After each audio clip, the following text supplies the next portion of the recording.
రక్షకుడును మన ప్రభునైన యేసుక్రీస్తు నామంలో మీ అందరికీ హృదయపూర్వక వందనాలు. ఈరోజు దేవుని వాగ్దానము 132వ సంకీర్తన 9వ వచనము. నీ యాజకులు నీతిని వస్త్రము వలె ధరించుకొందురుగాక, నీ భక్తులు ఉత్సాహగానము చేయుదురుగాక. హల్లెలూయా. ఈ యొక్క అధ్యాయం చాలా ప్రత్యేకమైనటువంటి అధ్యాయంగా మనకు కనిపిస్తూ ఉంటుంది. ఎందుకు అనంటే, మరి దావీదు గారు మరి దేవుని కొరకు ఏదైనా చేయాలి అనేటువంటి ఉద్దేశంతో రాసినటువంటి కీర్తన. మరి దేవుడికి ఏదైతే నివాసము లేదు అని దావీదు గారు అనుకున్నారు, అనగా దేవునికి ఆలయం లేదు అని భావించినటువంటి తరుణంలో ఎలా అయినా సరే ఒక దేవాలయాన్ని నిర్మించాలి, దేవుడు అందులో నివసించాలి, దేవుని భక్తులకు అందులో వెళ్ళాలి, ఆయనకు యాజకులు ఉండాలి, ఆయనకు మరి భక్తులు ఉండాలి, వారి యొక్క ఉత్సాహం మేము చూడాలి, ఇలా అనేకమైనటువంటి కోరికలు ఆయనలో ఉండి మరి రాసినటువంటి కీర్తన ఈ కీర్తన. మరి యాత్రా కీర్తనగా ఈ కీర్తన మనకు ఇవ్వబడుతుంది. మరి నిజమే, దేవుని యొక్క సన్నిధానంలోని యాజకులు కానీ ప్రజలు కానీ ఎలా ఉండాలి అంటే ఉత్సాహగానంతో ఉండాలి. దేవుని యొక్క బిడ్డలు మరి యాజకులైనా లేదు అంటే సంఘస్థులైనా విశ్వాసులైనా ఎవరైనా సరే ఏమి ధరించుకోవాలి అంటే నీతి వస్త్రమును ధరించుకోవాలి. హల్లెలూయా. మన దేవుడు నీతిమంతుడు గనుక, ఆయన పరిశుద్ధుడు గనుక మనము కూడా నీతి వస్త్రాన్ని ధరించుకోవాలని చెప్పి ఇక్కడ దావీదు గారు తెలియజేస్తున్నారు.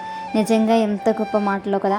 దేవాలయం లేదు, యాజకులు లేరు, అయినప్పటికీ కూడా మరి దావీదు గారు పలుకుతున్నటువంటి మాటలు యాజకులు మరి నీతి వస్త్రాలు ధరించుకోవాలని. నిజమే, వారు గుడారం ఉన్నప్పుడు, ప్రత్యక్ష గుడారం ఉన్నప్పుడు, ఆ గుడారంలోనికి వెళ్ళినప్పుడు వారికి యాజకులు ఉండేవారు. మొట్టమొదటి యాజకుడు మనందరికీ కూడా తెలుసు, మరి ఎవరు అని అంటే అహరోను కదండి. మరి అహరోను యాజకుడుగా ఉన్నప్పుడు వారు వస్త్రాలు ధరించుకునేటువంటి వారు, అపవిత్రత ఏమాత్రం కూడా అంటించుకోకుండా పవిత్రంగా లోపలికి వెళ్ళేటువంటి వారు.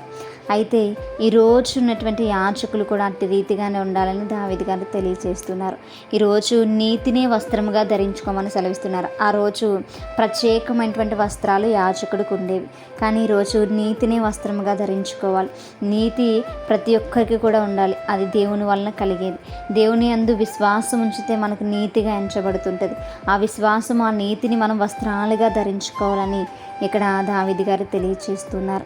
మరి మనము దేవుని స్తుతించడానికి వెళ్ళినప్పుడు దుఃఖముతో కాదు కానీ, విచారంతో కాదు కానీ, సంతోషంతో గంతులు వేస్తూ దేవుని సన్నిధానంకి వెళ్ళాలని దేవుని యొక్క వాక్య భాగం చదివిస్తుంది. ఆయన మనలో నివసించడానికి మనం ఆయనకి స్థానముగా ఏర్పడాలని దేవుని యొక్క వాక్య భాగం చదివిస్తుంది. మరి లోకంలో ఆయనకి స్థలం లేకపోవచ్చు, కానీ మన హృదయంలో ఆయనకి స్థలం ఉండాలని దేవుని యొక్క వాక్య భాగం చదివిస్తుంది.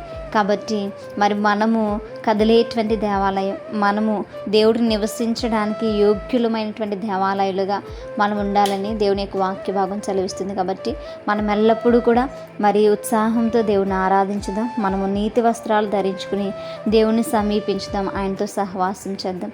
అటువంటి కృప దేవుడు మనందరికీ కూడా దయచేయునుగాక. ఆమేన్. ప్రార్థించుకుందాం. పరిశుద్ధుడా, మహాఘనుడా, మీకు వందనాలు. నిజమే ప్రభా, నీతిని మాకు వస్త్రాలుగా ధరింపచేయి ప్రభా. అయా నా తండ్రి యేసయ్య, మేమందరం ఉత్సాహగానంతో మిమ్మల్ని స్తుతించి ఘనపరిచి మీ సాక్షులుగా ఉండటం అందరికీ నేర్పించమని.